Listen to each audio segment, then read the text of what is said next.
समन्ता चक्रवालेषु अत्रा गच्छन्तु देवता सद्धम्मं मुनिराजस्य सुनन्तु सग्गमुखदं धम्मश्रवण कालो अयं बदन्ता धम्मश्रवण कालो अयं बदन्ता धम्मश्रवण कालो अयं बदन्ता नमो तस्से भगवतो अरहतो सम्मा संबुद्दस्से नमो तस्से भगवतो अरहतो सम्मा संबुद्दस्से नमो तस्से भगवतो अरहतो सम्मा संबुद्दस्से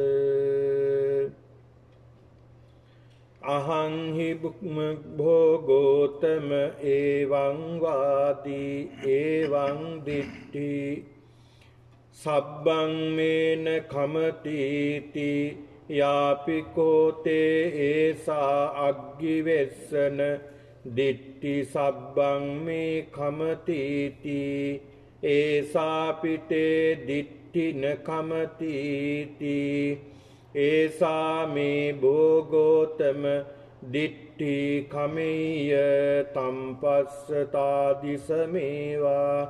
तम्पस्सतादिशमेवाति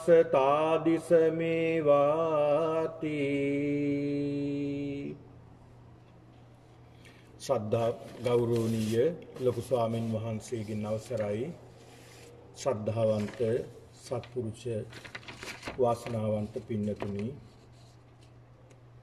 මේ වස්පින්කම් මාලාවේ තවත් එක් දිනයක් ලෙස අද දිනේදී විශාල පිරිසක් විහාරස්ථානයට රොක් වෙලා මේ සියලුම දෙනා මේ සූදානම් වී සිටින්නේ මේ මොහොතේදී ධර්ම ශ්‍රවණය කිරීමටයි ධම්මස්සවන කාලෝ අයම් බදන්තා මේ ධර්මයේ ශ්‍රවණය කිරීමට නිසි කාල වේලාවයි කියන බවයි දැනුවත් කරන්නට යෙදුනේ පින්නතුනි ධර්ම ශ්‍රවණය වටිනා කුසල කර්මයක් විදිහටයි සම්බුද්ධ දේශනාවේදී බුදුරජාණන් වහන්සේ අපට පෙන්වලා දීලා තියෙන්නේ. මේ මහා මංගල සූත්‍ර දේශනාවේදී කාලේන ධම්ම ශ්‍රවණං නිසි කලට ධර්ම ශ්‍රවණය කිරීම මංගල ලක්ෂණයක් මංගල කාරණාවක් විදියට ලෝතර බුදුරජාණන් වහන්සේ පෙන්වලා දීලා තිබෙනවා. පින්නතුනි මේ ලෝකේ සෑමදා බබලන්නේ ධර්මයේම පමණයි. අධර්මය හැමදාම යටපත් වෙනවාම තමයි. මේ ලෝකේ බබලන්නේ ධර්මයේම පමණයි. ඒ ධර්මතාවම තමයි මේ ලෝකේ ඉදිරියට එන්නේ. ඉදිරිපත් වෙන්නේ. ඒක නිසා පින්නතුනි මෙන්න මේ ධර්මතාවලට අනුකූලව ධර්මයට අනුකූලව අපි ක්‍රියා කරනවා නම් මේ ධර්මයේ තුලින්ම අපට ආරක්ෂාවක් රැකවරණයක් ලැබෙන බව සම්බුද්ධ දේශනාවෙන්ම බුදුරජාණන් වහන්සේ පෙන්වලා දීලා තිබෙනවා. ධම්මෝ හවේ රක්කති ධම්මචාරී ධර්මයේ රකින්න පුද්ගලයා ධර්මයේ විසින්ම රැකෙන බව ඒ ලෞතර බුද්ධ දේශනාව. පින්නතුනි අපි පන්සිල් රකින්නකොට පංචශීල ප්‍රතිපදාවට අනුව ක්‍රියා කරනකොට අපිව ඉබේටම ආරක්ෂා වෙනවා මේ සමාජයේ තියෙන නොයෙකුත් දේවල් වලින්. ප්‍රාණඝාතයෙන් වෙන් වෙනකොට, සොරකමින් වෙන් වෙනකොට, වැරදි කාම සේවනයෙන් වළකිනකොට, බොරු කීමෙන් වළකිනකොට, මදයට හා ප්‍රමාදයට හේතු වන මත්ද්‍රව්‍ය, මත්පැන්, මත්වන දේවල් වලින් වැළකීමෙන් අපි අපිවම ආරක්ෂා කර ගැනීමක් සිද්ධ කරන්නේ. අද ලෝකයේ අපි දකිනවා විවිධ අපරාධ, විවිධ ප්‍රශ්න ගැටලු මේ සියලු දේට හේතු වෙලා තිබෙන්නේ මෙන්න මේ කියන දුරාචාරය නිසා. ඒකයි බුදුහාමුදුරුවෝ පෙන්නලා දුන්නේ සීලේ පතිට්ඨාය නරෝ සපඤ්ඤෝ. සීලේ පිහිටන්න. ඒ සීල ප්‍රතිපදාවක පිහිටියොත් දැන් මේ පින්නතුන්ට තියෙන සීලය තමයි, ගිහියන්ට තියෙන නිත්‍ය සීලය තමයි ගේහසිත සීලය. ඒ කියන්නේ පංච සීලය. පන්සිල් රැකීමයි ගිහියන්ගේ පරම යුතුයකම සහ වගකීම. සීලේ පතිට්ඨාය නරෝ සපඤ්ඤෝ. සීලේක පිහිටා වැඩ කරනකොට, සීලේක පිහිටා ජීවත් වෙනකොට, සීලමය ප්‍රතිපදාවක් තමන්ගේ ජීවිතයට එකතු කරගන්නකොට චිත්තම් පඤ්ඤංච භාවයන්, සිතත් වැඩෙනවා, ප්‍රඥාවත් දියුණු වෙනවා. ආතාපි නිපකෝ බික්ඛු. ඒ භික්ෂුව, ඒ පුද්ගලයා ආතාපි කෙලස් තවන වීරියෙන් ක්‍රියා කරනවා. කොයිමං විජිතේ ජටං. මේ ලෝකයේ තියෙන ලෞකික, ආධ්‍යාත්මික, අභ්‍යන්තර, බාහිර මේ සියලුම ගැට ලියා ගන්නවා. ගැට කියලා කියන්නේ පින්නතුනි ප්‍රශ්න, ගැටලු. ඔය ඇත්තු ගිහියන් විදියට කොයිතරම් ප්‍රශ්න වලට මුහුණ පානවද? ගෙදරදී මොනතරම් ප්‍රශ්න ගැටලු වලට මුහුණ පානවද? ගෙදරින් පිටදී මොනතරම් ගැටලු ප්‍රශ්න වලට මුහුණ පානවද? ඒවා සමහර විට කායික ගැටලු වෙන්න පුළුවන්. සමහරට මානසික ගැටලු වෙන්න. කායික ගැටලු කොහොම හරි ඉවස ගන්න පුළුවන්. හැබැයි මානසික ගැටලු වෙනකොට සමහර අයට ඉවස ගන්න බෑ. ඉවස ගන්නට බැරුව සමහරු දිවිනහ ගන්නවා. ජීවිතේ නැති කර ගන්නවා. ඒ තරම් වේදනාව, ඒ තරම් බොහෝ දුක, ඒ කායික මානසික වේදනාවන් නිසා මුහුණ පාන්නට සිද්ධ වෙනවා. ඒකයි බුදුහාමුදුරුවෝ පෙන්ලා දුන්නේ. පංචශීල ප්‍රතිපදාවක පිහිටලා සිල්වත්ව ගුණවත්ව ක්‍රියා කිරීමෙන් සියලු ප්‍රශ්න ගැටලු निराකරණය කරගන්න පුළුවන්. ලෞකික වගේම ආධ්‍යාත්මික. ඒකයි බුදුහාමුදුරුවෝ පෙන්ලා දුන්නේ. පින්නතුනි අපිට පුළුවන් නම් දැන් සමහරුන්ට පංචශීලයේ ආරක්ෂා කරගන්න සමහරු කල්පනා කරනවා අපිට පහම ආරක්ෂා කරගන්නට බෑ. සමහරිට වැඩ කරනකොට යම් යම් බොරු කියන්නට සිද්ධ වෙනවා. යම් යම් දේවල් සිද්ධ වෙනවා. ඒ හින්දා මට මේ පන්සිල් පදවලින් මේ දේවල් නම් රැක ගන්න පුළුවන්. එහෙමවත් අඩු ගානේ රැක ගන්න පුළුවන් නම් ලොකු වටිනාකමක් තියෙනවා. එහෙම එක එක රැකලා තමයි පංචශීලයේම ආරක්ෂා කරන්නයි කෙනෙක් පෙළඹෙන්නේ. ඒකයි බුදුහාමුදුරුවෝ පෙන්ලා දුන්නේ දන්න දේ තුලින් නොදන්නා දේ කරා යන්න ඕනේ. සරල තැන ඉඳලායි සංකීර්ණ තැන දක්වාම ගමන් කරන්න ඕනේ. පහාරාද සූත්‍රයේ බුදුරජාණන් වහන්සේ පෙන්ලා දෙන්නේ මේ මහා මුහුදේ අනුපිළිවෙලක් තියෙනවා. අන්නේ අනුපිළිවෙල වගේම තමයි සීලය ආරක්ෂා කරන්නත් Taman දන්න තැන ඉඳලා පුළුවන් දේ ඉඳලා ඒක ආරම්භ කරන්න කියලා බුදුහාමුදුරු පෙන්ලා දුන්නේ. ඉතින් ඒක නිසා මේ පින්නතුන් නිතර ධර්ම ශ්‍රවණය කරනවා, ධර්මයට අනුව ක්‍රියා කරනවා, ධර්මයට අනුව ජීවත් වෙනවා. ඒක නිසා අද දවසේදී මේ මොහොතේදී මේ පින්නතුන් ඒ ශ්‍රද්ධාව, භක්තිය, ගෞරවය ඉදිරිපත් කරගෙන තමන්ගේ සිත, තමන්ගේ කය, තමන්ගේ වචනය බොහොම සංවරව තබාගෙන ධර්ම ශ්‍රවණය කරන්නට ඕනේ. අද මේ පුරා හෝරාවක් පමණ කාලයක අද මේ උතුම් පින්කමේ දායකත්වයේ දරමින් කටයුතු කරනවාද සන්ධ්‍යා පේරුසිංහ මහත්මිය, ගගිර පේරුසිංහ මහත්මයා, ඒ වගේම මිනුරිකා පේරුසිංහ දියණිය, හරින් පේරුසිංහ පුතා.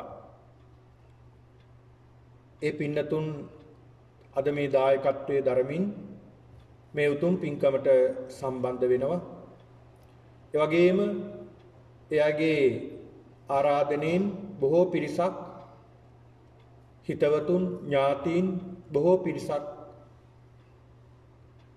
මේ විහාර මන්දිරයට පැමිණලා වාඩි වෙලා සිටිනවා මේ උතුම් පින්කමට. අද මේ උතුම් පින්කම සිද්ධ කිරීම විශේෂයෙන්ම අරමුණු කරගන්නට යෙදුනේ ඒ විශේෂයෙන්ම ඒ මුනිරිකා දියණියගේ උපන් දිනේ අගෝස්තු 9 වෙනිදාට යෙදලා තිබෙනවා. ඒ දියණියට සිදු කරන්නා වූ ඒ අධ්‍යාපන කටයුතු ඇතනම් රැකියා ආදී දේවල් සියල්ලම සාර්ථක භාවයටපත් වේවා. ඒ සියලු කටයුතු සාර්ථක කරගෙන දියණියගේ ජීවිතයක් සාර්ථකමත් භාවයටපත් කරගනිත්වා කියලා ආශිර්වාද කිරීමේ බලාපොරොත්තු වෙනුයි මේ උතුම් පින්කමට සම්බන්ධ වී සිටින්නේ. ඒ වගේම හරින් පේරුසිංහ පුතාගේ ජන්මදිනයේ අගෝස්තු 13 වෙනිදාට යෙදලා තියෙනවා. ඒ පුතාටත් ආශිර්වාද කිරීමට ඒ සිදු කරන්නා වූ අධ්‍යාපන කටයුතු, රැකී ආරක්ෂා ඇත්තම් මේ සියලු දේ සාර්ථකමත් භාවයටපත් කරගෙන යහපත් අනාගතයක් ලැබේවා කියන උතුම් ප්‍රාර්ථනාව ප්‍රාර්ථනා කිරීමත් මේ උතුම් පින්කමේ තවත් අංගයක් බවට පත් කරගෙන තිබෙනවා. ඒ වගේම විශේෂයෙන් මේ සන්ධ්‍යා පේරුසිංහ මහත්මියගේ මවට ආශිර්වාද කිරීමට ප්‍රින්සි ජයම්පති සෙනෙහබර මවට ආශිර්වාද කිරීමත්, ඒ වගේම හේමා සෝමරත්න නැන්දාට ආශිර්වාද කිරීමත්, දරුවන්ට ආශිර්වාද කිරීමත් අරමුණු කරගන්නවා. වගේම විශේෂයෙන්ම ඒ ගගිර පේරුසිංහ මහත්මයාගේ සෙනෙහබර පියතුමාට, හෙන්රි ආතර් පේරුසිංහ පියතුමාට පුණ්‍යානුමෝදනා කිරීමත්, ඒ වගේම සෝමා පේරුසිංහ මවට පුණ්‍යානුමෝදනා කිරීමත්, හරිත අශෝක පේරුසිංහ සහෝදරයාට පුණ්‍යානුමෝදනා කිරීමත්, ඒ වගේම සන්ධ්‍යා පේරුසිංහ මහත්මියගේ සෙනෙහබර පියතුමා වන සෙන්රත් සිරිමාන්න ජයම්පති පියතුමාට පින් අනුමෝදන් කිරීමත්, නීතා රාජපක්ෂ නැන්දාට පින් අනුමෝදන් කිරීමත්, ඒ වගේම මහේෂිකා මහත්මියගේ පියතුමා මේ අගෝස්තු 6 වෙනිදා අභාව ප්‍රාප්ත වන්නට යෙදුණා.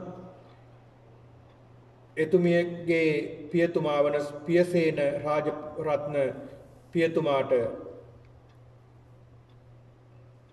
පුණ්‍යානුමෝදනා කිරීමත් කියන ඒ දෙමාපියන්ට පුණ්‍යානුමෝදනා කිරීමත් අරමුණු කරගන්නවා. වගේම මේ පැමිණි සියලු දෙනාටම ආශිර්වාද පිණිස මේ උතුම් පින්කම සිද්ධ කරන්නේ. ඉතින් ඒක නිසා පින්නතුනි,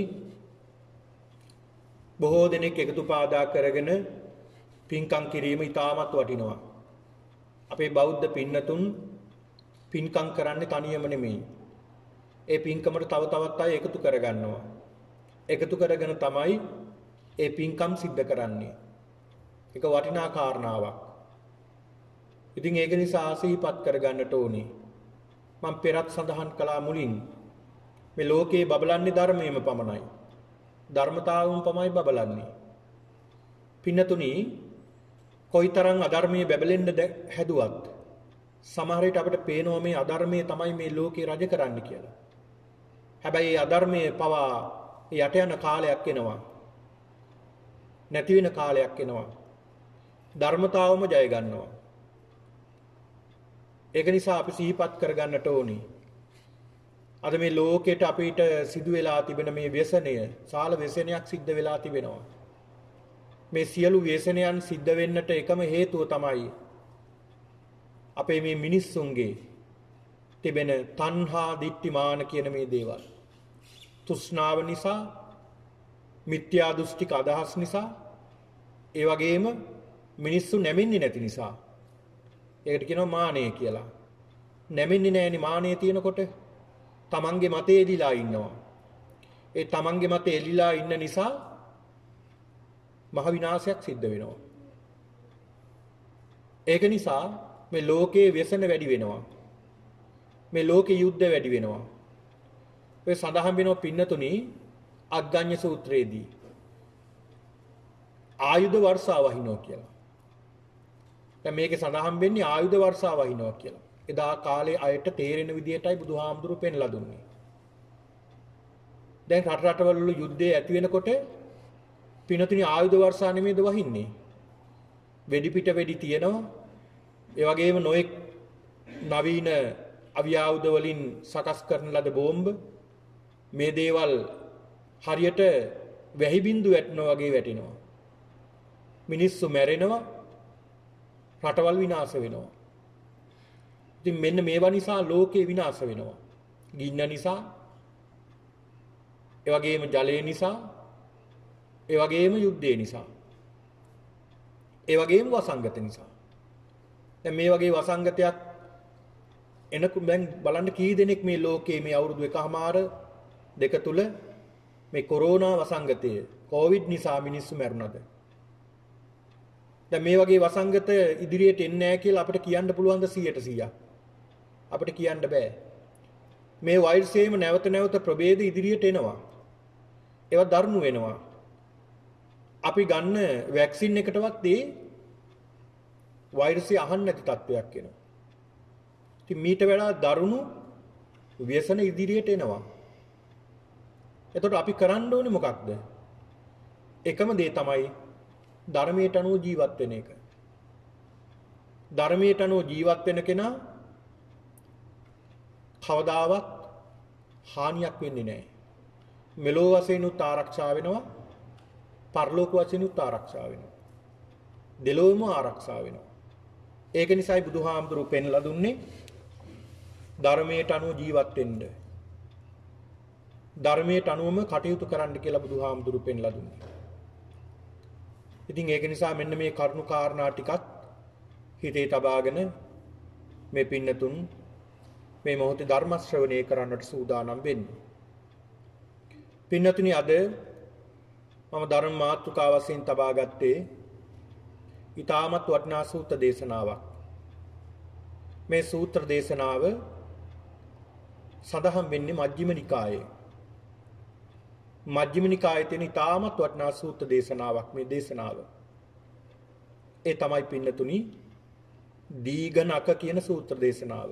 දීඝනක කියන සූත්‍ර දේශනාවයි අද මම මේ පින්නතුන්ට මාතෘකා කරගන්නට යෙදුනේ. මේ සූත්‍ර දේශනාව ශ්‍රවණය කරලා ඔබේ ජීවිතයට යමක් එකතු කරගන්නවා නම් ඔබේ ජීවිතේ විනාශ කරගන්න හැකියාවක් තියෙනවා නම් අන්න ඒ කෙනා මේ ධර්මයෙන් පෝෂණය ලබනවා. මේ ධර්මයෙන් ප්‍රයෝජනයක් ගන්නවා වෙනවා. ඒක නිසා පින්නතුනි මේ සම්බුද්ධ දේශනාවන්මයි අපි මේ දේශනා කරන්නේ. ඒ සම්බුද්ධ දේශනාවන් ශ්‍රවණය කරමින් අපේ තියෙන වැරදි අඩුපාඩු තියෙනවා නම් ඒ වැරදි අඩුපාඩු මගහරගෙන දියුණු කරගත යුතු ලක්ෂණ තියෙනවා නම් ඒවා තව තවත් දියුණු කරගෙන ධර්මයටම සිත යොමු කරගෙන කටයුතු කරලා අපි කාගෙත් අරමුණ මේ සසර දුකින් මිදෙන්නට. ඒක නිසා මේ උතුම් දේශනාව ශ්‍රවණය කිරීමෙන් ඔබ සියලු දෙනාට උතුම් චතුරාර්ය සත්‍ය වහවහ අවබෝධ වේවා කියන මේ උතුම් චේතනාව ඇති කරගෙන මේ දේශනාව ශ්‍රවණය කරන්න. පින්නතුනි මේ දීඝනක කියන මේ සූත්‍ර දේශනාව. මේ සූත්‍ර දේශනාවේ තියෙන එක වැදගත්කමක් තමයි පින්නතුනි මේ සරියුත් මහරහතන් වහන්සේ. සරියුත් මහරහතන් වහන්සේ උන්වහන්සේට සඳහන් කරනවා සාරිපුත්‍රයාණන් වහන්සේ කියලා. සාරිපුත්‍ර බුදුරජාණන් වහන්සේගේ දක්ෂිණත් සව් අගසව් දෙනමකින් දක්ෂිණත් සව් තමයි සරියුත් මහරහතන් වහන්සේ. වමත් සව් මුගලන් මහරහතන් වහන්සේ. මේ සරියුත් මහරහතන් වහන්සේ පින්නතුනි දෙවෙනි වෙන්නේ බුදුරජාණන් වහන්සේට විතරයි. දෙවෙනි වෙන්නේ බුදුරජාණන් වහන්සේට පමණයි. ප්‍රඥාවෙන්.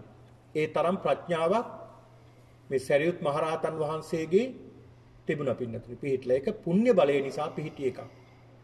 සසරේ පෙරම් පුරාගෙන ආපු කෙනෙක්. මේ සරියුත් මහරහතන් වහන්සේ. මේ සරියුත් මහරහතන් වහන්සේ කියන වෙනම දේශන මාලාවක් තියෙනවා. මහ ගැඹුරු බොහොම දාර්ශනික දේශන මාලාවක් තියෙනවා. මේ සරියුත් මහරහතන් වහන්සේ පින්නතුනි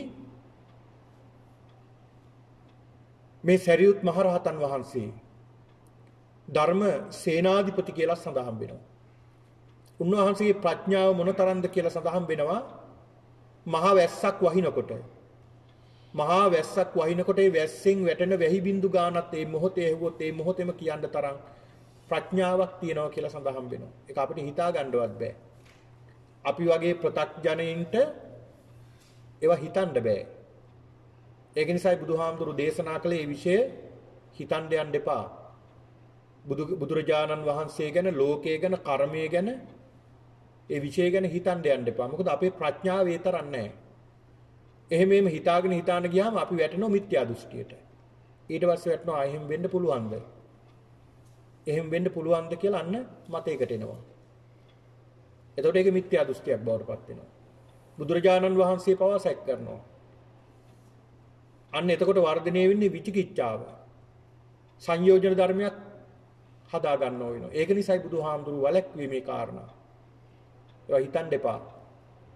ඒවා ප්‍රඥාවටම ගෝචර වෙන දේවල්. ප්‍රඥාව දියුණු කරොත් පමණයි ඒවා දේවල් දැක ගන්න පුළුවන් වෙන්නේ. එහෙනම් මේ සරියුත් මහරහතන් වහන්සේ මේ දේශනාව සිද්ධ කරනකොට මේ දේශනාව සරියුත් මහරහතන් වහන්සේට නෙමෙයි සිද්ධ කළේ.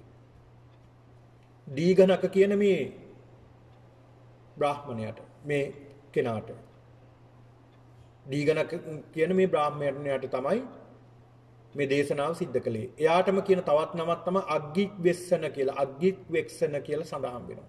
මේ සූත්‍ර දේශනාවේ අග්ගිවෙස්සන කියලා තමයි බොහෝ තැන්වල සඳහන් වෙන්නේ. මේ අග්ගිවෙස්සන එහෙම නැත්නම් දීඝනග කියන මේ පුද්ගලයා නැත්නම් මේ බ්‍රාහ්මණයා මේ තැනත්තා සරියුත් මහරහතන් වහන්සේගේ ඥාතියෙක්, මාමා වෙන කෙනෙක්. ඒ කෙනාට තමයි බුදුරජාණන් වහන්සේ මේ දේශනාව සිද්ධ කරන්නේ. මේකට සරියුත් මහරහතන් වහන්සේ පින්නතුනි සම්බන්ධ වෙන්නේ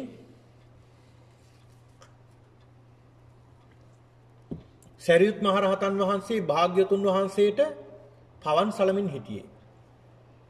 බුදුරජාණන් වහන්සේට පවන් සලමින් තමයි පසෙකට වෙලා මේ සරියුත් මහරහතන් වහන්සේ වැඩ හිටියේ. එතකොට මේ සරියුත් මහරහතන් වහන්සේ පවන් සලමින් ඉන්න වෙලාවේ තමයි මේ දේශනාව සිද්ධ කළේ. ඒ කියන්නේ සරියුත් මහරහතන් වහන්සේ වෙනත් ක්‍රියාවක් සිද්ධ කරගෙන හිටියේ. ඒ වෙනත් ක්‍රියාවක නිරත වෙමින් ඉන්නකොට තමයි මේ ධර්මයේ දේශනාවක් ශ්‍රවණය කරගෙන හිටියේ. අර ක්‍රියාව කරන ගමන් භාග්‍යවතුන් වහන්සේ දේශනා කරන ධර්මයට හොඳට උන්වහන්සේ අවධානය යොමු කළා. ඒ අවධානය යොමු කිරීම නිසා ඒ වෙනකොට සරියුත් මහරහතන් වහන්සේ සෝවාන් වෙලා හිටියේ. මේ සරියුත් මහරහතන් වහන්සේ මේ දේශනාව අවසන් වෙනකොට අරහත්ත්වයටපත් වුණා. රහත් වුණා. මේ පින්නතුන් අහලා ඇති සරියුත් මහරහතන් වහන්සේ රහත් උනේ භාවනා කළා නෙමෙයි. භාවනාව දියුණු කළා නෙවෙයි. මෙන්න මේ දේශනාව ශ්‍රවණය කරලා. එතකොට සමහරුන්ගේ මතයක් තියෙනවා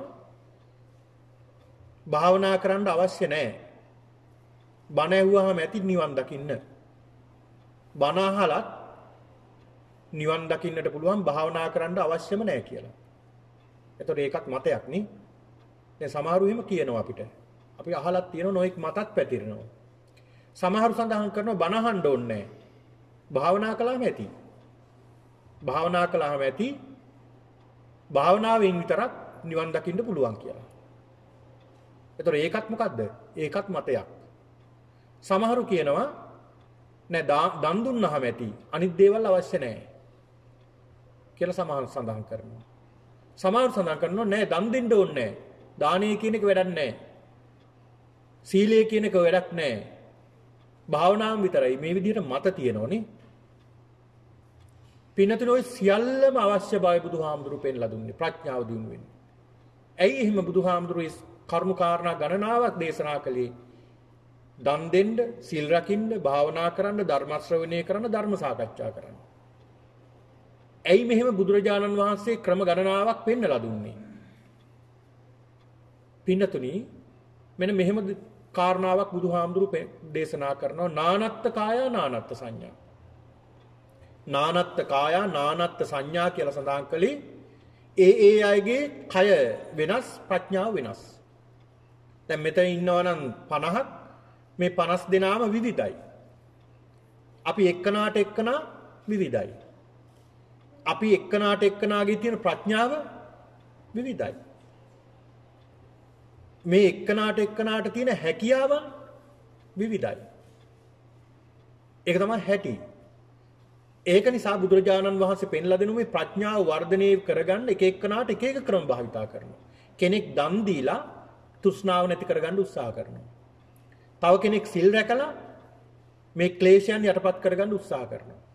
තව කෙනෙක් සමත භාවනා කරලා විදර්ශනා භාවනා වඩලා මේ කෙලෙස් යටපත් කරගන්න උත්සාහවත් වෙනවා. තව කෙනෙක් ධර්ම ශ්‍රවණය කරලා මේ කෙලෙස් යටපත් කරගන්න උත්සාහ කරනවා. තව කෙනෙක් පින්නතුන් ධර්ම සාකච්ඡා කරනවා. ඒ ධර්ම සාකච්ඡා කරන කෙනා ධර්ම සාකච්ඡා කරමින් තමන්ගේ කෙලෙස් යටපත් කරගන්න උත්සාහ කරනවා. තව කෙනෙක් සුතමේ ප්‍රඥා දැන් ධර්ම ශ්‍රවණය කරන කෙනේ සුතමේ ප්‍රඥා ඊළඟ චින්තාමේ ප්‍රඥා හිතන්න ගන්නවා මේ ධර්මයේ ගැන. එයා ශ්‍රවණය කරපු ධර්මයේ නිතර මෙනෙහි කරනවා හිතනවා මේ කාරණාව මෙහෙම වෙන්නේ කොහොමද? මේ කාරණාව මෙහෙම වෙන්නේ කොහොමද කියලා මෙයා හිතනවා. ආන් සිතීමෙන් එයාගේ ප්‍රඥාව වර්ධනය වෙනවා. ඉතින් මේ විදිහට එක එක්කනාට වෙනස්. ඒක නිසායි බුදුහාමුදුරුවෝ පෙන්ලා දුන්නේ ඒ අයගේ ක්‍රියාමාර්ග වලින් නිරත වෙමින් ධර්මය අවබෝධ කරගන්න උත්සාහ කරන්න ඕන කියලා.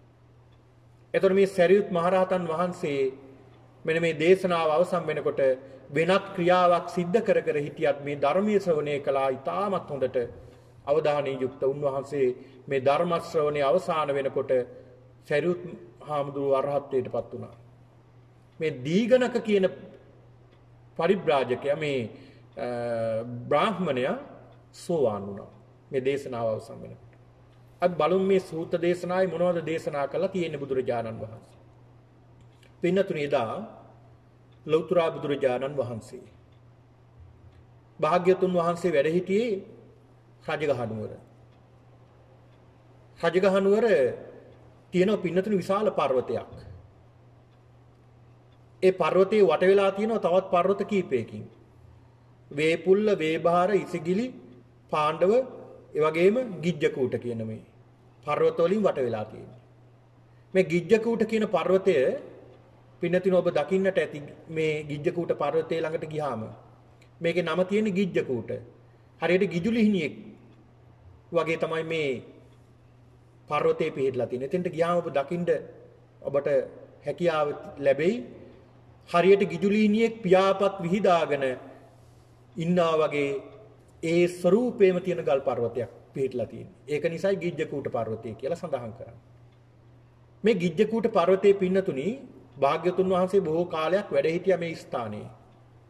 ඔය දේවදත්ත හාමුදුරුවෝ ගල් පෙරළුවෙත් මේ ස්ථානයේදී.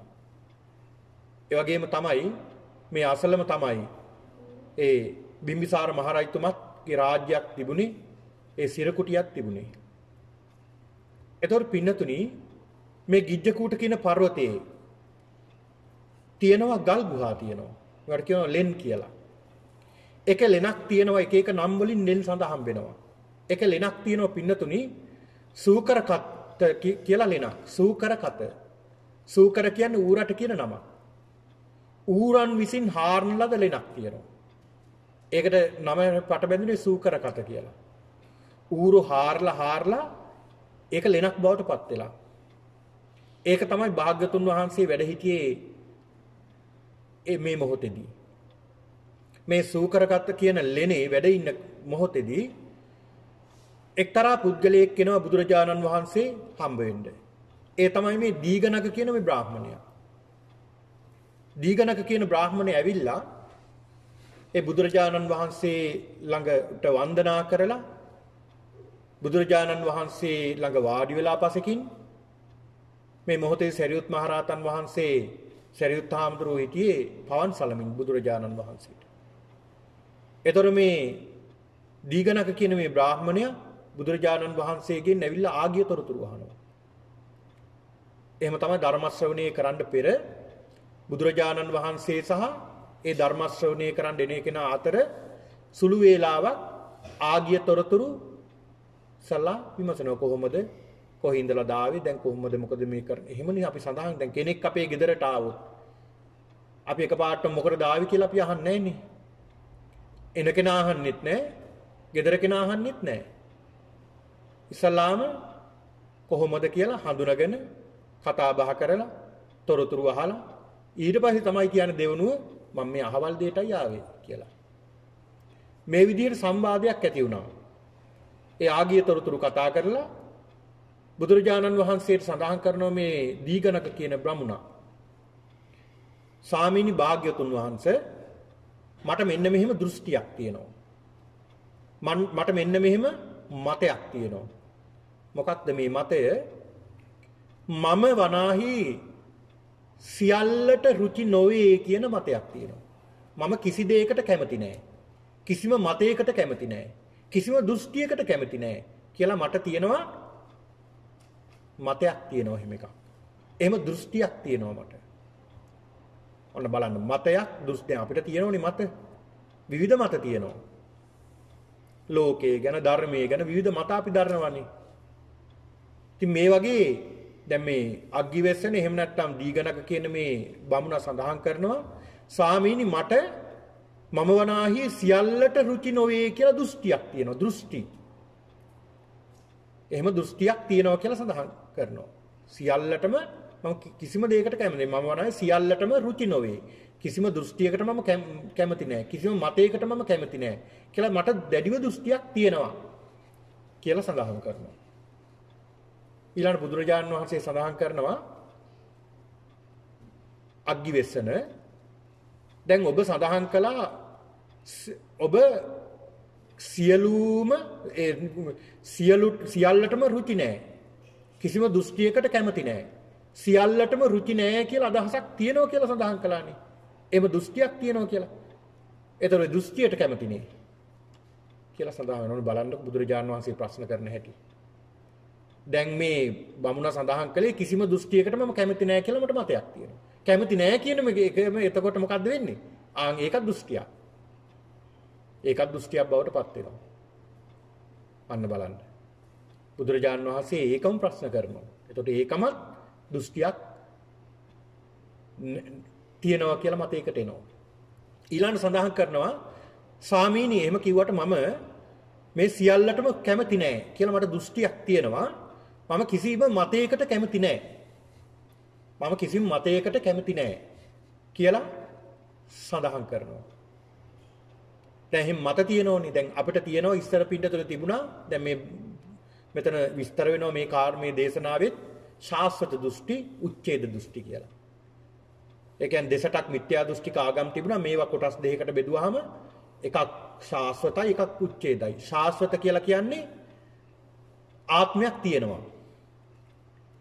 ආත්මයක් තිබ්බා ආත්මයක් ඉදිරියටත් තියෙනවා කියලා සංසාර පැවැත්මක් තියෙනවා කියලා දෘෂ්ටියක් තියෙනවා. සමහරුන්ගේ එහෙම මත තියෙනවනේ. දැන් සමහරු කීතනවා දැන් අපි මැරිලා ගිහිල්ලා තව තැනක උපත ලබන. සමහර ආගම් තියෙනවනේ එහෙම විශ්වාස කරන. එහෙම විශ්වාස දැන් අපේ බෞද්ධ දර්ශනයේත් අපි සිහිපත් හැබැයි ආත්මයක් ගැන මේ කියන්නේ. ඒ අනිත් ආගම් දර්ශනවල සඳහන් කරන්නේ ආත්මයක් ගැන. ඒ කියන්නේ නොනැසී පවතින දෙයක් ගැනයි මේ කියන්නේ. නෑ නමුත් බුදුදහමේ සඳහන් කරන්නේ ආත්මය නෙමෙයි විඥානයයි යන්නේ. ඒකත් වෙනස් වෙවි. තව තැනක අපි උපත ලබනවා කියලා පුනර්භවය, පුනරුත්පත්තිය, පුනර්භවය කියන මේ සංකල්පය අපි විශ්වාස කරනවා. ඒතර මේක ශාස්ත්‍ර දෘෂ්ටියක් වෙන්නේ නෑ මේක. බුදුරජාණන් වහන්සේ පෙන්ලා දුන්නේ මේ දෘෂ්ටි ග්‍රහණය කරගන්න එක ගැන. ඒතර මේ සංසාර පැවැත්මක් තියෙනවා, කලින් පැවතුණා, තවත් පැවැත්මක් තියෙනවා කියලා දෘෂ්ටියක් තියෙනවා. සමහරු මේ දෘෂ්ටි වලට ග්‍රහණය කරගෙන තියෙනවා. මේ දෘෂ්ටි අල්ලගෙන තියෙනවා. ඒ අල්ලගෙන තියෙන නිසා ඒවට බැහැගෙන තියෙනවා. බැහැගෙන තියෙන නිසා ඒවා උපාදානය කරගෙන තියෙනවා. අන්න උපාදානය කරගත්ත නිසා ආන් නැවතත් භවයකට යනවා ඒ උපාදානය කරගත්ත දේ. දැන් සමහරුන්ට එහෙම මතයක් තියෙනවනේ. දැන් සමහරු සඳහන් කරනවා මම පින් කරන්නේ දිව්‍ය ලෝකයන්ට. අන්න එතකොට මොකක්ද ඒක? ඒකත් මතයක් උපාදාන කරගෙන. මම පින් කරලා මෙන්න මේ වගේ කෙනෙක් වෙලා උපදින්නයි ලබන ආත්ම කැමති. මේ වගේ මනුස්ස භවයක් ලබන්න, මේ වගේ සැප සම්පත් තියෙන මෙන්න මේ වගේ කෙනෙක් වෙන්න. අන්න එහෙමයි හිතන්නේ. එතකොට ඒක සාස්වත දෘෂ්ටියක් බවට පත් වෙනවා. ඊළඟට උච්ඡේද දෘෂ්ටිය කියලා එකක් තියෙනවා. උච්ඡේද කියලා සඳහන් කරන්නේ සසර පැවැත්මක් තිබෙත් නැහැ, ඉදිරියට පැවැත්මක් ඇත්තෙත් නැහැ. මේ පළවෙනි එක සහ අවසාන එක තමයි අපි මේ ජීවත් වෙන්නේ. දැන් සමහරුන්ට එහෙම තියෙනෝනේ. සමහරු හිතනවා මේ භවයක් නැහැ. මෙතනින් පස්සේ උපතක් ලබන්නේ නැහැ කියලා සමහරු දැන් මෙහි ඔය කැනේඩියන් අයත් මම අහලා තියෙනවා. සමහරු විශ්වාස කරනවා මේ ආගම් දර්ශනවල සමහර අය එහෙම දේවල් නැහැ කියලා. නැවත උපතක් ලැබෙන්නේ නැහැ කියලා.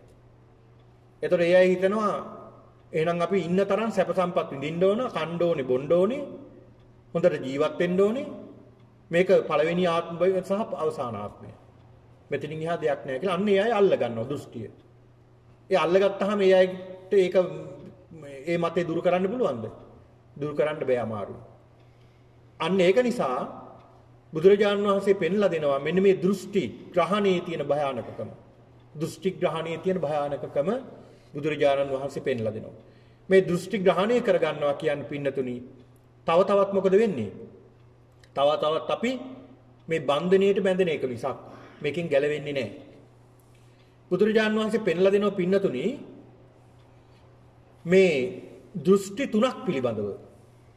මේ වගේ පුද්ගලයෝ ආකාර තුනක් පිළිබඳව මේ දේශනාවේදී පෙන්ලා දෙනවා මේ දීගණක කියන බ්‍රාහ්මණයට. බ්‍රාහ්මණය එක වර්ගයක් ඉන්නවා මෙන්න මේ වගේ අය. බුදුරජාණන් වහන්සේ පෙන්ලා දෙනවා දීගණක සමහර අය ඉන්නවා මෙන්න මෙහෙම. සමහර අය ඉන්නවා එක පිරිසක් තමයි හැම දෙයකටම කැමති. ඒ කියන්නේ හැම දෙයකටම කැමති කියලා දෘෂ්ටියක් හදාගන්න තියෙනවා. මම මේ දෙයටත් කැමති, මේ දෙයටත් කැමති, මේ දෙයටත් කැමති, මේ දෙයටත් කැමති කියලා හැම දෙයකටම කැමති කියලා දෘෂ්ටියක් හදාගෙන තියෙනවා.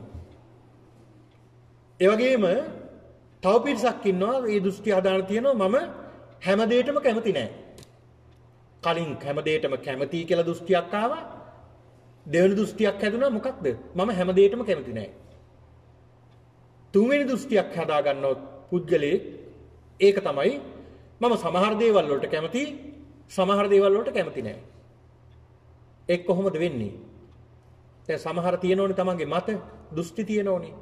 මං හැබැයි මේ ධර්මයේ මේ කාරණා වලට කැමති, හැබැයි මේවට නම් කැමති නෑ. මේ කාරණා වලට කැමතියි. හැබැයි මේ කාරණා වලට කැමති නෑ.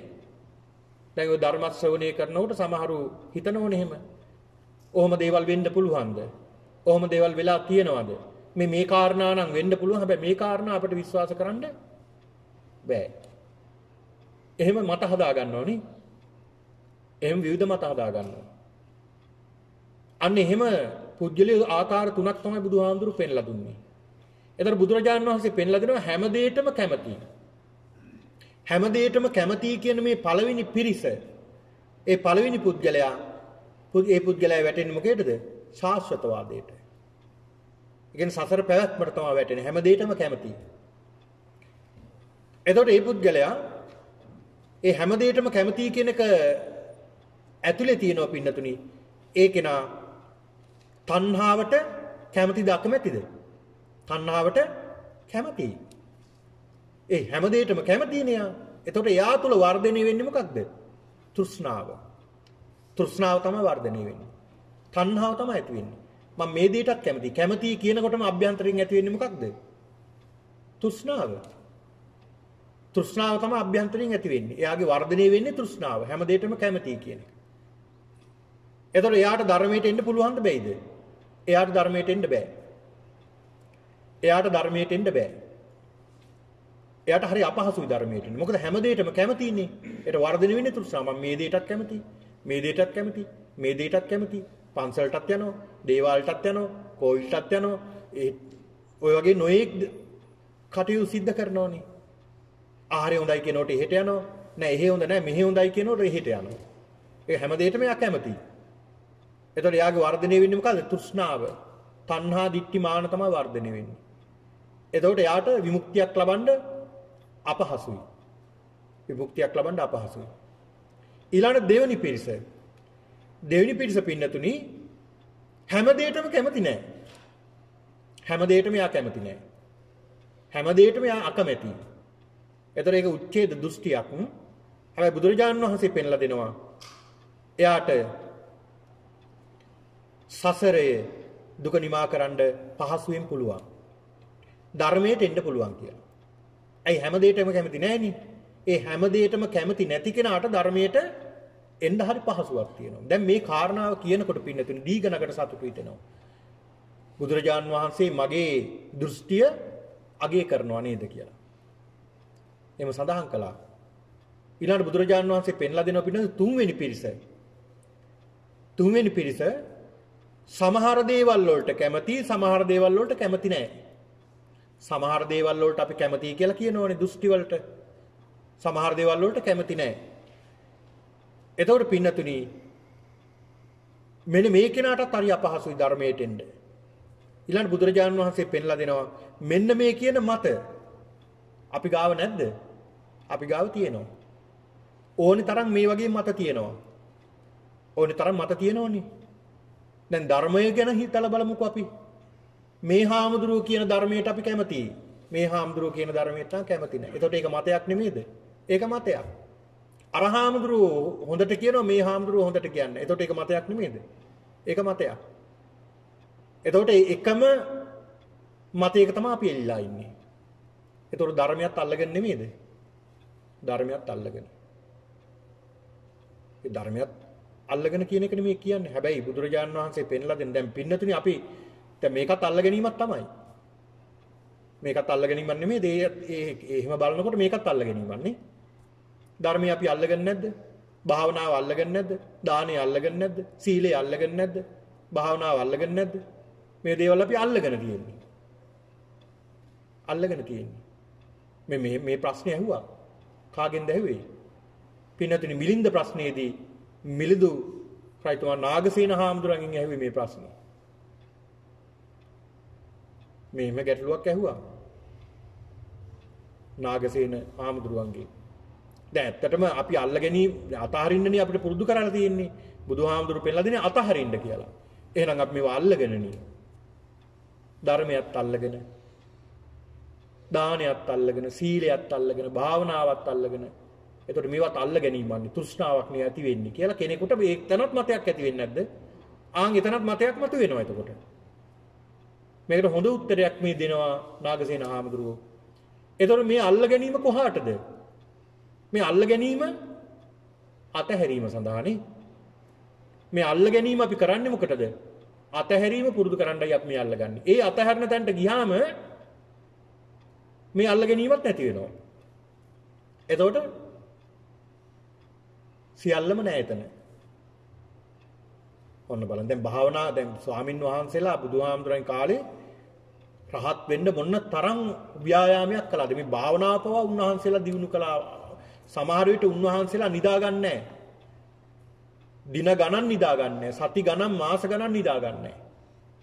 භාවනා කරනවා. ඒකත් අල්ලගෙනනේ. එතකොට මේ මොකටද මේ ව්‍යායාමයේ කරන්නේ?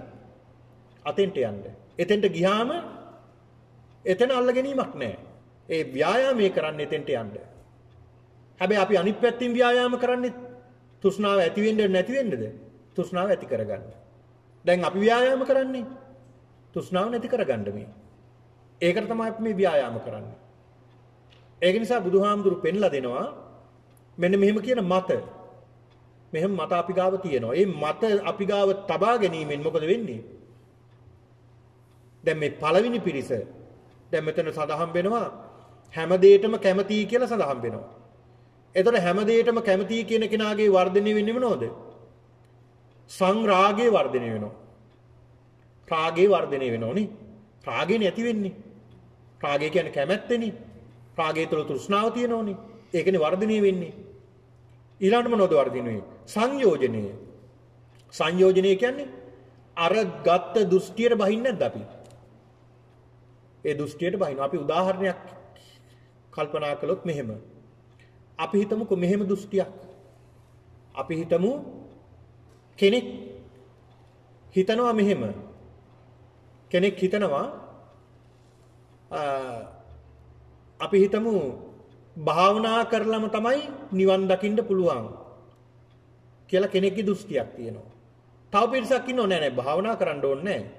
බණ අහලත් පුළුවන් රහත් වෙන්න කියලා එහෙම දෘෂ්ටියක් හදාගන්න. දැන් අපි කොහාටද නැමින්නේ ඔය දෙකෙන්? අපි නැමෙන්නේ ඒ දෙකෙන් අපි කැමති දෘෂ්ටියට නෙමෙයිද? අපි කැමති දෘෂ්ටිය අපි පිළිගන්නවා, අපි අකමැති දෘෂ්ටිය ප්‍රතික්ෂේප කරනවා. අපි කවදාවත් අපි අකමැති දෘෂ්ටිය පිළිගන්නවද? නෑ, අපි පිළිගන්නේ නෑ. ඒතර ඇතුලේ අභ්‍යන්තරයේ හැදිලා තියෙන්නේ මොකක්ද? අපි හැදුන දෘෂ්ටිය අල්ලගත්ත අපි රාගයෙන් ඒක සංයෝජනය කරගත්ත බැඳීමක් ඇති කරගත්තා. දැන් මේ බැඳීම තමයි අරන් යන්නේ. ඊළඟට අභිනන්දනය කරනවා. ඒ අභිනන්දනය කරනවා කියන්නේ ඒ ගැන නිතර නිතර හිතනවා, මෙනෙහි කරනවා. ඒ ගැන නිතර නිතර මේ සංකල්පය ගැන හිතනවා. තමගේ මතය ගැන. ඊළඟට මේක ගිල ගන්නවා. ගිල ගන්නවා කියලා කියන්නේ මේකට බැහැ ගන්නවා මේ මතයට. ඊළඟට තදින් කිඳා බහිනවා මේ මතයට. තදින් ග්‍රහණය කරගන්නවා. අන්න බලන්න. ඒකයි සිද්ධ වෙන්නේ. ඒ වගේම අනිත් මතත් එහෙමයි. එහෙම කරගන්න කෙනාට නිවන් දකින්න පුළුවන්ද? නිවන් දකින්න බෑ. එහෙනම් එහෙම කරන මෙහෙම මතයක් තියෙනවා නම් බුදුරජාන් වහන්සේ පෙන්ලා දුන්නේ මේවායින් මිදෙන්න. ඒවා අල්ල ගන්න එපා මට. ඒ වගේම මිදෙන්න උත්සාහ කරන්න. බැඳීම් ඇති කරගන්න එපා මේ මතවලට. බුදුරජාන් වහන්සේ පෙන්ලා දුන්නේ. ඒතර මෙහෙම මත ඇති කරගන්න ගියාම මේ වගේ දෘෂ්ටි ඇති කරගන්න ගියාම දැන් සමහරුන්ගේ මෙහෙම දෘෂ්ටි තියෙනවා. බුදුරජාණන් එදත් තිබ්බා, අදත් තියෙනවා. මේක අනාගතේ නැති වෙනවා කියලා කියනවද? නෑ, අනාගතෙත් තියෙනවා මීට වැඩිය. දානය කියලා එකක් නෑ කියලා සමහරව හදා ගන්නවා. සීලය කියලා එකක් නෑ කියනවා. අම්මා කියලා කෙනෙක් නෑ, තාත්තා කියලා කෙනෙක් නෑ. එහෙම අය අපිට අවශ්‍ය නෑ. මේ ලෝකේ කියලා දෙයක් නෑ, පරලෝකයක් කියලා එකක් නෑ. මේ වගේ දෘෂ්ටි මිනිස්සු හදා ගන්නවා. ඒවට කියනවා මිත්‍යා දෘෂ්ටික අදහස් කියලා. ඒ මිත්‍යා දෘෂ්ටික අදහස් වල මොනතරම් මිනිස්සු බැහැලා ඉන්නවද කිව්වොත් ඒවා කොහොමටවත් ඒවා ඇදාරින්න බෑ. ඒ අයගේ ඇදාරින්න බෑ. ඇයි ඒ? ඒ අයගේ දෘෂ්ටි වලට බැහැලා ඒ දෘෂ්ටි ග්‍රහණය කරගෙන දෘෂ්ටි අල්ලගෙන මොන තරම් ගැඹුරින් අල්ලගෙනද කිව්වොත් ඒවා වෙනස් කරන්නවත් කැමති නෑ. තමන්ගේ දැන් බලන්නකෝ සමහරව ඉන්නවනේ තමන්ගේ දෘෂ්ටිය කිව්වොත් ඒකම තමයි. මේකට තල් ගහට පොල් ගහ කිව්වොත් ඒක එහෙමම තමයි. ආයෙ වෙනස් කරන්න යා. අපිත් ඒකම කියන්න ඕනේ. එහෙම දෘෂ්ටියක් නැති ඉන්න නැද්ද? තියෙනවා, ඉන්නවා. ඒතකොට තමන්ගේ මතවල ගැඹුරින් බැස ගැනීම නිවනට බාධාවක්. නිවනට බාධාවක් කියන්නේ පින්නතුනි සංයෝජන ධර්ම නම් ප්‍රහාණය වෙන්නේ නැහැ. සංයෝජන ධර්ම මොනවද? පින්නතුනි සක්කාය දිට්ඨි. පළවෙනි කාරණාව තමයි සක්කාය දිට්ඨි. මේ මතවලට බැහැලා ඉන්නකොට සක්කාය දිට්ඨිය වර්ධනය වෙනවා. සක්කාය දිට්ඨි කියන්නේ මම මගේ මට කියන මේ සංකල්පය. මගේ දෘෂ්ටිය කියන මේ දෘෂ්ටියට බැහැ ගන්නවා. සක්කාය දිට්ඨි. දැන් මම කියන මතයක් නැද්ද අපිට? තියෙනවා. මගේ කියලා එකක් නැද්ද? මගේ දරුවෝ, මගේ ගෙදර, මගේ වාහනය, මගේ ඉඩකඩම්, මගේ යාන වාහන, මගේ කනක රායිත්තම් මගේ කියලා තියෙනවා. ඒතකොට මගේ කියලා අපි මොකද කරන්නේ? එතකොටත් වර්ධනය වෙන්නේ තෘෂ්ණාව. මම කිව්වහම මේක මම කියලා අපි මම කියලා හදා ගන්නවා. මම කියලා හදාගෙන මේකේ බැහැ ගන්නවා. ඒ බැහැ ගන්න නිසා අපි මම කියන සංකල්පයේ බැහැලා ඉන්න නිසා මාව වෙනස් වෙනකොට මොකද වෙන්නේ? සැපද දුකද? දුක. මම වෙනස් වෙනකොට මට දුක හිතෙනවා. මොකද මම බැහැගන්න තියෙන්නේ මේකට. අර මිත්‍යා දෘෂ්ටික අදහසත් සමග මම කියන සංකල්පයට බැහැලා ඉන්නේ. බැහැලා ඉන්නකොට කෙස් වැටෙනකොට, කෙස් හැලෙනකොට, කෙස් සුදු වෙනකොට දුක හිතෙනවා. දත් වැටෙනකොට දුක හිතෙනවා. ඇස පේන්නේ නැතුව යනකොට දුක හිතෙනවා. කන ඇහෙන්නේ නැතුව යනකොට දුක හිතෙනවා. අතපය හයිය හත්තිය නැති වෙනකොට දුක හිතෙනවා. ලෙඩ හැදෙනකොට දුක හිතෙනවා. නේද? අනේ මට මෙහෙම වුණා නේ කියලා හිතනවා. අන්න මට කියලා එකක් හැදෙනවා ඊළඟට. මම කියලා අල්ලගත්ත නිසා දුකයි. මගේ කියලා අල්ලගත්ත නිසා දුකයි. මට කියලා හදාගත්ත නිසා අන්න ඇති වෙනව මොකද්ද? දුකමයි හටගන්නේ. දුකමයි හටගන්නේ. අන්න ඒකට බුදුහාමුදුරුවෝ පෙන්නලා දෙනවා සක්කාය දිට්ඨිය. සක්කාය දිට්ඨිය දුරු වෙන්න ඕනේ, දුරු වුණොත් තමයි සෝවාන් වෙන්නේ. ඒ කියන්නේ සක්කාය දිට්ඨිය දුරු කරගන්න ක්‍රමෙත් බුදුහාමුදුරුවෝ මේකේ කියලා දෙනවා. මේ අවසානයේදී මේ දේශනාවේදී මේ කාරණාවන් කියලා දෙනවා. සක්කාය දිට්ඨිය කොහොමද දුරු වෙන්නේ කියලා. ඊළඟ සක්කාය දිට්ඨිය ඊළඟ විචිකිච්ඡා. විචිකිච්ඡා කියන්නේ සැකය. බුද්ධේ කංකති. බුදුහාමුදුරු ගැන සැක නැද්ද සමහරුන්ට? දැන් බුදුරජාණන් වහන්සේගේ සර්වඥ භාවය ගැන ප්‍රකාශ කරනකොට සමහරු හිතනවා මොන බොරුද? ඔහොම වෙන්න පුළුවන්ද? ඔය වගේ වෙන්න පුළුවන්ද? දෙතිස් මහා පුරුෂ ලක්ෂණ ගැන කතා කරනකොට ඔහොම වෙන්න පුළුවන්ද? එහෙම දේවල් වෙන්න පුළුවන්ද? බුදුරජාණන් වහන්සේගේ ත්‍රිපිටක දේශනාවන් දේශනා කරනකොට සමහරු සැක කරනවා. ධම්මේ කංකති. බුදුහාමුදුරුවෝ සැක කරනවා. ධර්මයක් සැක කරනවා. බුදුරජාණන් වහන්සේගේ ශ්‍රාවකයෝ සැක කරනවා. සරියුත් හාමුදුරුවෝ මුගලන් හාමුදුරුවෝ මේ වගේ රහතන් වහන්සේලාගේ ගුණ ගැන කියනකොට උන්වහන්සේලා හැකියාව ගැන සඳහන් කරනකොට සැක හිතෙනවා. ඒතකොට සැකේ නිවන්ට බාධාවක් නෙමෙයිද? නිවන්ට බාධාවක්. ඒතකොට ඒකත් දෘෂ්ටියක් නෙමෙයිද? ඒකත් දෘෂ්ටියක්. බුද්ධේ කංකති, ධම්මේ කංකති, සංඝේ කංකති. බුදුන් දහම් සංගුණ ගැන සැක කරනවා. අනේ සැකය තියාගෙන යන්න පුළුවන් ඉදිරියට. සැකේ තියාගෙන නිවන් දකින්න තියා පෞල් ජීවිතයක්වත් ගත කරන්න පුළුවන්ද? බෑ. ඒ සැකේ ආපු ගමන් සැකේ වර්ධනය වුණ ගමන් එතනින් එහාට ප්‍රශ්නම තමයි. එතනින් ඉදිරියට යන්න අමාරුයි. එහෙනම් පින්නතුනි මෙන්න මේ විචිකිච්ඡා කියන මේ සැකය අපි ගාව තියෙන කාරණා මේ සඳහන් කර. දැන් මේවා අපි ගාව තියෙනවා.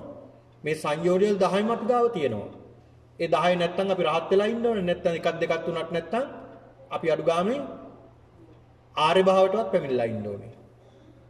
ඒකයි මේ සඳහන් කරන්නේ මේවා අපි ගාව තියෙනවා. මේවා දුරු කරගන්නයි අපි උත්සාහ කරන්නේ. සක්කාය දිට්ඨි මම මගේ මට කියන සංකල්පය මේ ශරීරයට තියෙන දැඩි බැඳීමයි මේකෙන් කියන්නේ සක්කාය දිට්ඨි කියන්නේ. ශරීරයට තියෙන මමත්වය මේ දැඩිව අල්ලගන්නේ අපි අපේ ශරීරය. දැඩිව අල්ලගෙන අපි. දැඩිව අපි මේ ශරීරය අල්ලගෙන අපිව අල්ලගෙන. විචිකිච්ඡා සැකය. බුද්ධේ කංකති, ධම්මේ කංකති, සංඝේ කංකති, සික්ඛං කංකති, ශික්ෂාවන් ගැන සැක කරනවා. විනයං කංකති, විනය ගැන සැක කරනවා. පටිච්චසමුප්පාදේ කංකති, පටිච්චසමුපාදේ ගැන සැක කරනවා. පුබ්බන්තේ කංකති, අපරන්තේ කංකති, පූර්වාන්ත අපරාන්ත ගැන සැක කරනවා. මේවා සැක. මේ සැක එනකොට දැන් කෙනෙක් අපි හිතමු මෙහෙම.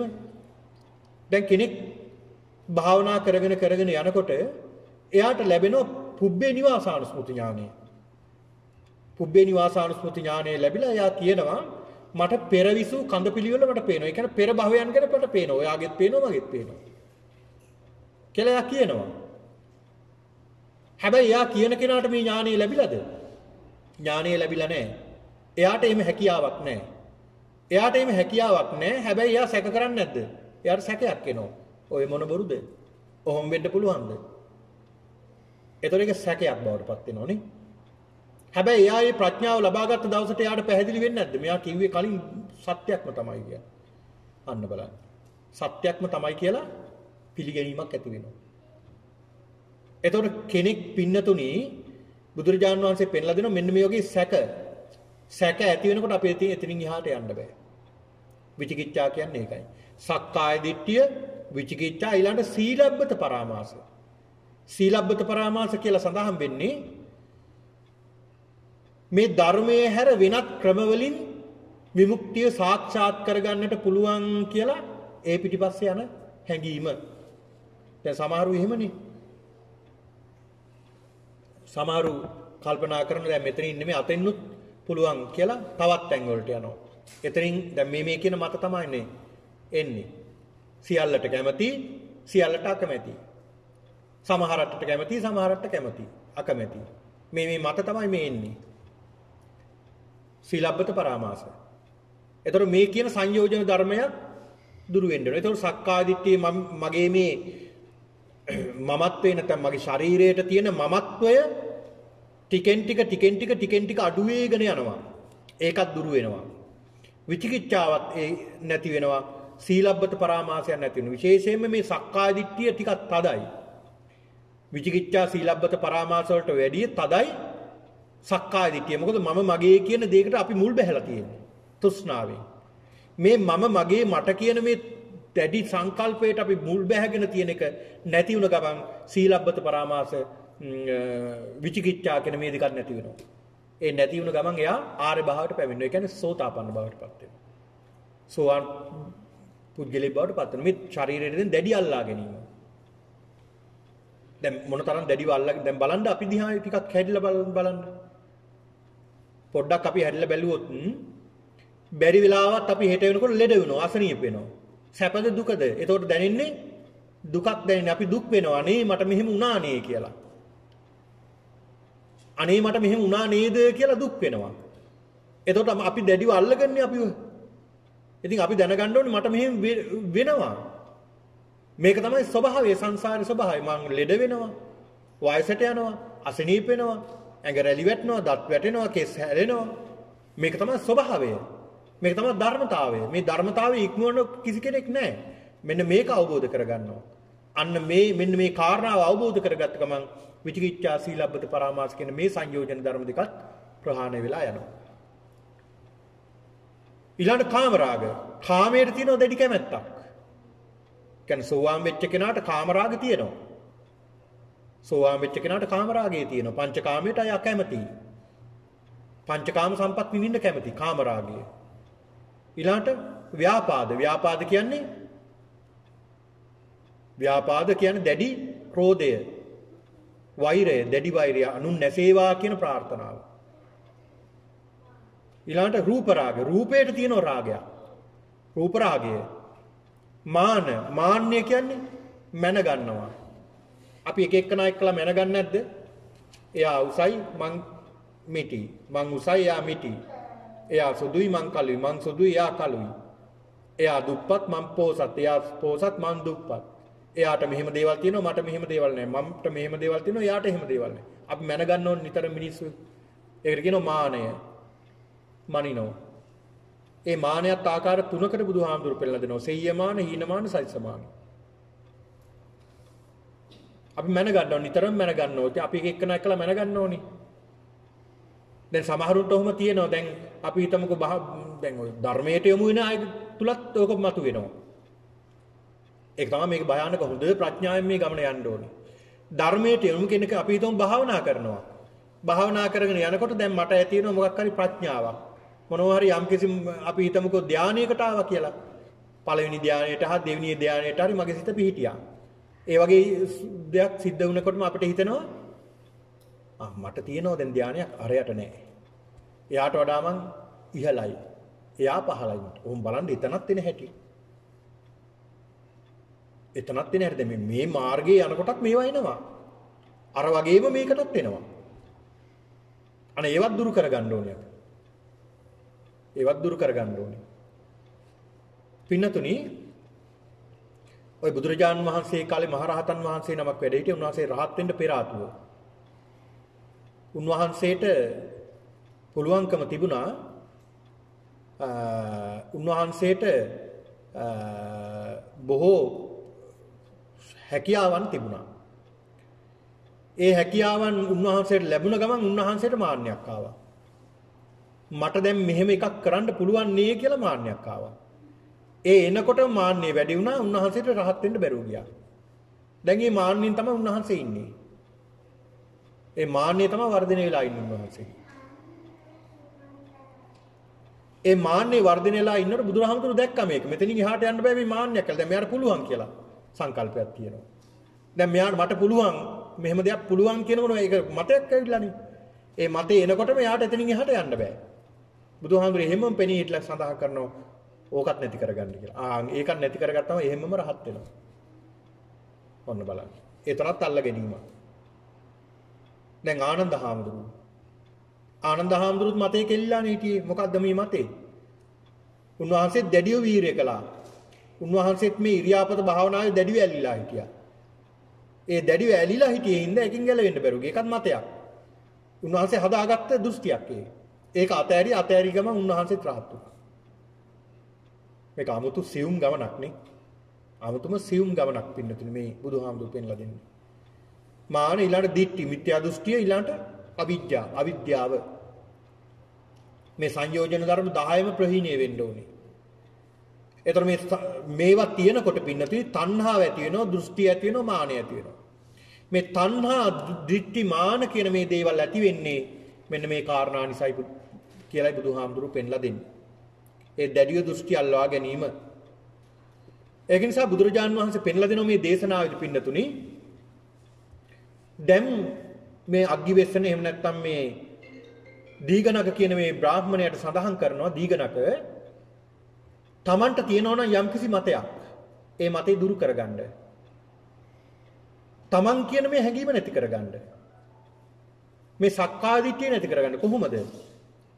මේ සක්කාය දිට්ඨිය මම මගේ මට කියලා තමන්ට තියෙන හැඟීමක්. ඒක නැති කරගන්න. බුදුහාමුදුරු පෙන්ලා දෙනවා මේ ශරීරය හැදිලා තින්නේ කොහොමද? අම්මගේ සහ තාත්තගේ එකතු වීමෙන් තමයි මේ අපිව හට අරගෙන තියෙන්නේ. එහෙමනේ. අපි වෙනත් දෙවි කෙනෙක් මේ ලෝකෙට එවලා හැදුනේ නැහනේ.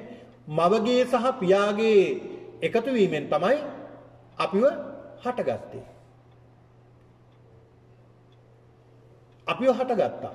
ඒ කියන්නේ සතර මහා භූතයන්ගෙන් අපි හැදිලා තියෙන්නේ. පඨවි කියන්නේ තද ගතිය. තද ගතියකින් අපි හැදිලා තියෙන්නේ.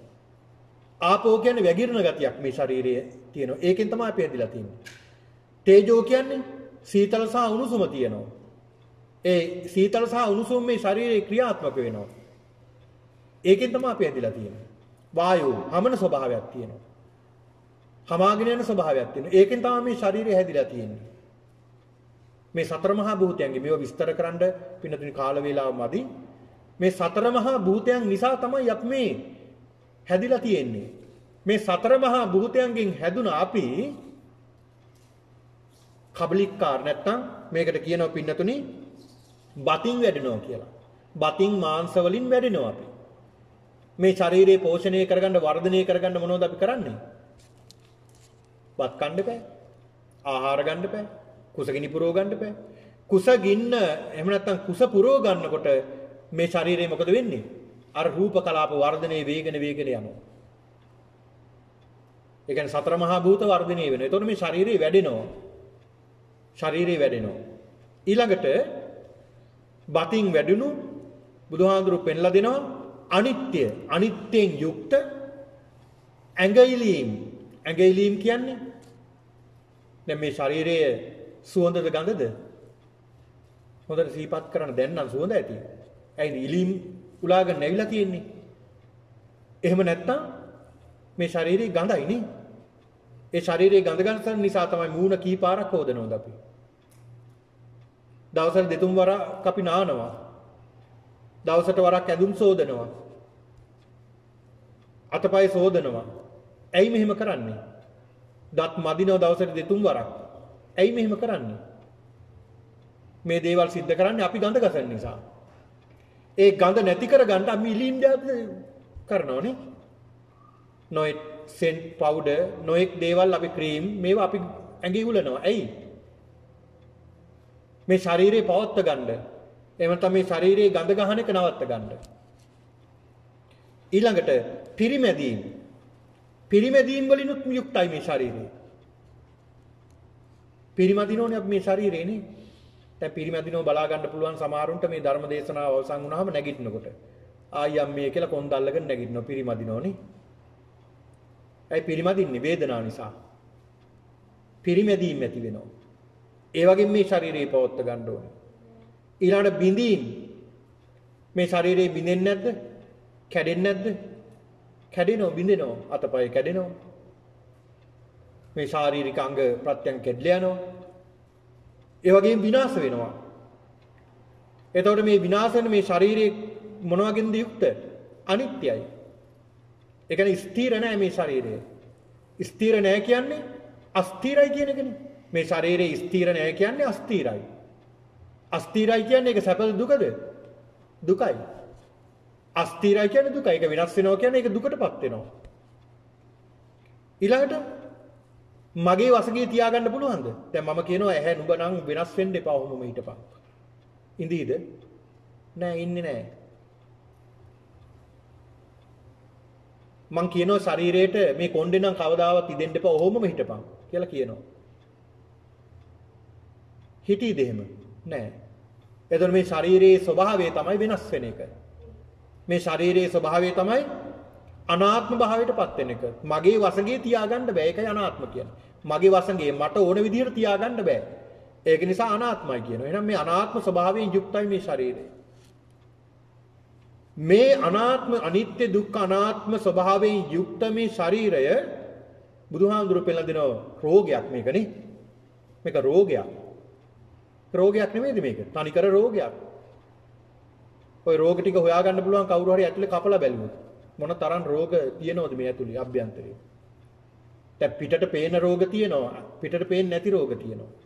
පිටට පේන රෝග නම් ඒවා එනකොටම අපි දන්නවා මේක රෝගයක් කියලා බෙහෙත් ගන්නවා සනීප කරගන්න. අභ්‍යන්තර රෝග ඇතුලේ මොනවා වර්ධනය වෙලා තියෙනවද කවුද දන්නේ අපි නේ? ඊළාට හිතේ තියෙන රෝග අපිට කියන්න පුළුවන්ද? කියන්න බෑ. ඊළඟට මේක ගඩුවක් කියලා බුදුහාමුදුරු පෙන්ලා දෙනවා. තුවාලයක්. තුවාලයක් ගඩුවක්, ගෙඩියක්. ඒ ගෙඩිය නිතරම මොකද වෙන්නේ? අපට වේදනාව දෙනවා. ආන් ඒ වගේ තමයි මේ ශරීරය. ඊළාට හුලක් කියලා කියන හුලක් කියන්නේ අපිට හුලක් කියලා කියන ඇන්න උලක් වගේ. නිතරම ඇනිනෝනේ මොනවද දැනෙන්නේ? මේ රාගයෙන්, ద్వේෂයෙන්, මෝහයෙන් එන සිතුවිලි නිසා අපි ඇනිනව මොනෝගෙන්ද? දුකෙන් ඇනින්නේ. මොනතරම් රාග, ద్వේෂ, මෝහ නිසා අපි දුක් විඳිනවද? ඊළඟ බුදුහාඳුරු පෙන්නලා දෙනවා හරිම ලාමක වුණ දෙයක් මේ ශරීරය. ලාමකයි.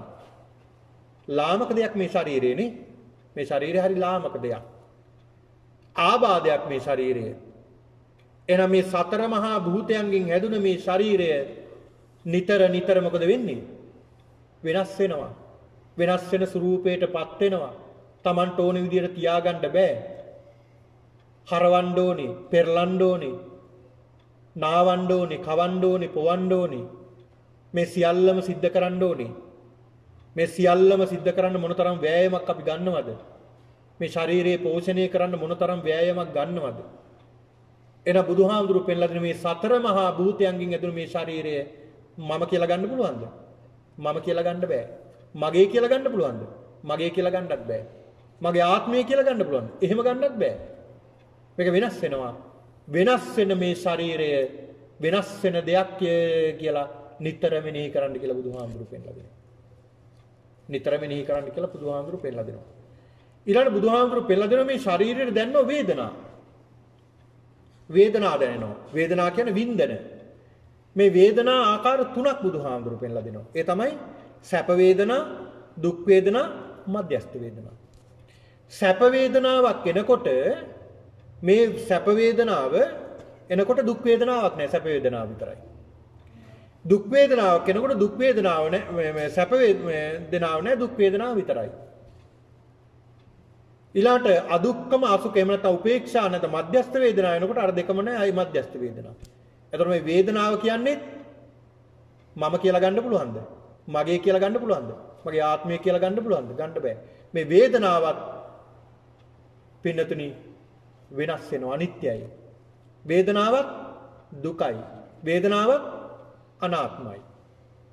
කොහොමද ඒක පැහැදිලි කළේ බුදුහාමුදුරුවෝ? අපි උදාහරණයක් ගමු මෙහෙම.